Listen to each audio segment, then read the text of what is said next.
You've heard her called a sinner, a prostitute, a side character in a man's story. But what if Mary Magdalene was the priestess, not the whore? The keeper of mysteries, not the lost woman. I'm Ginny, spiritual mentor, channel, and modern-day priestess of the Rose lineage, and this podcast is where we reclaim what was buried. If you're done with watered-down spirituality and ready to remember your sacred embodied power, you are in the right place. Welcome back to the podcast. It looks like the last time I posted was December of 2022, and now here we are in May of 2025. But that's okay. I'm going to leave those episodes up because that is part of my journey, where I started, and we'll move forward from there. I've been feeling the call, receiving signs to restart the podcast, so here we are.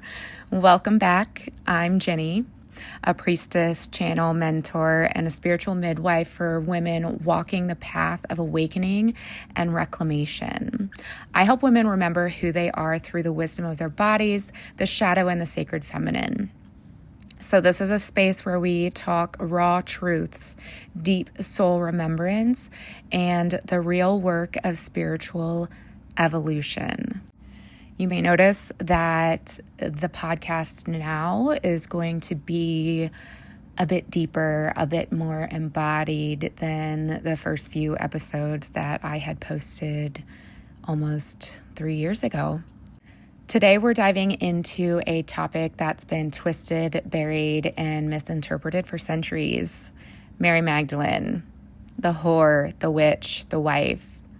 The truth was she never was any of those things, at least not in the way that we've been told. Magdalene was a priestess, a teacher, a beloved, and reclaiming her story is more than historical correction, it's spiritual revolution. As a priestess of the Rose, I come from a lineage of Mary Magdalene priestesses, which is why we will be talking about her and remembering her and spreading her awareness, her teachings, her story, and reactivating those Magdalene codes within the divine feminine all over the country, the world, the dimensions. So let's get into it. Most of us grew up hearing about Mary Magdalene as a prostitute, a woman who was quote unquote saved by Jesus. That version came straight from a sermon in the year of 591 by Pope Gregory I. Allegedly, he conflated 3 different Marys in the Bible and labeled Magdalene a sinner or a whore as a way to diminish her significance, and that narrative stuck for centuries.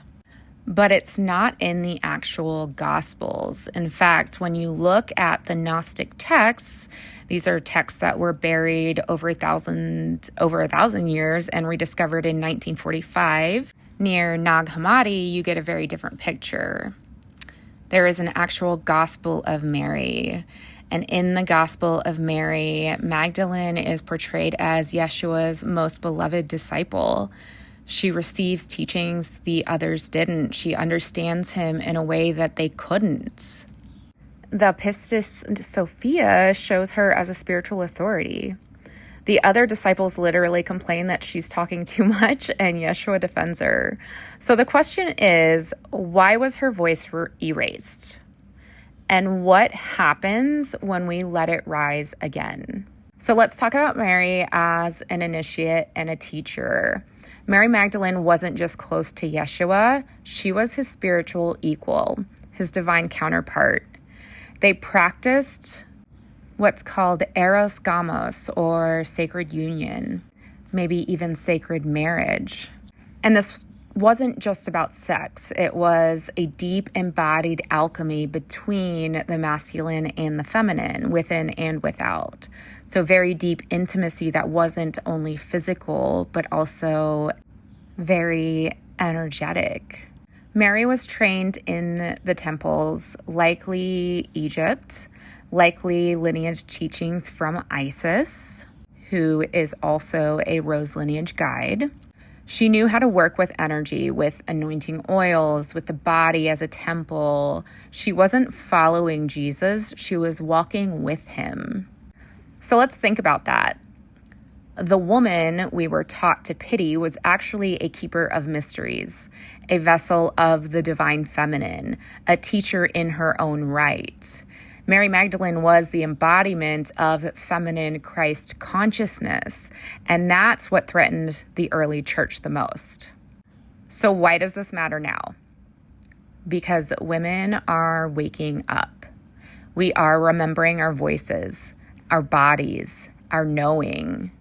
The Magdalene within us is rising, and every time we reclaim her in our work, our pleasure, our grief, our gifts, we break a piece of the chain that's kept us small.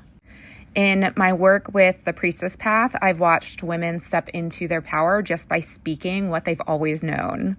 I never teach them anything. I simply hold the space for them to do their own remembering, and it is the most beautiful thing in the entire world, and I'm so honored that I get to do this work.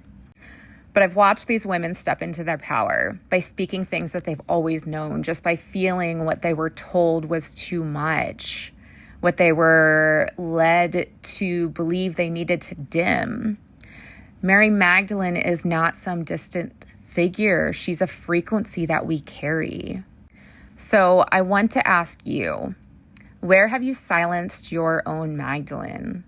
Where have you swallowed your words, abandoned your body, doubted your wisdom? This is not about worshiping a saint. It's about remembering the sacred feminine inside you that never needed saving. If this stirred something in you, I'd love to hear about it.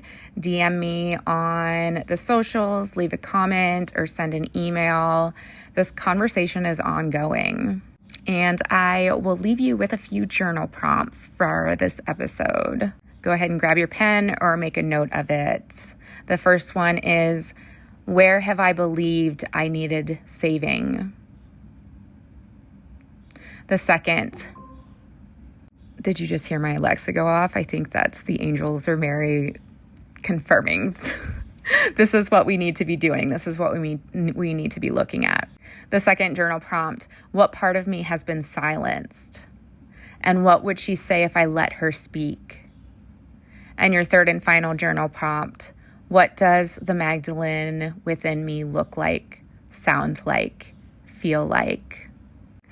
Next week, we'll dive into the rose lineage, the bloodlines, and energetic codes that carry Magdalene's legacy. Until then, walk in remembrance. Love you so much. XO, Ginny.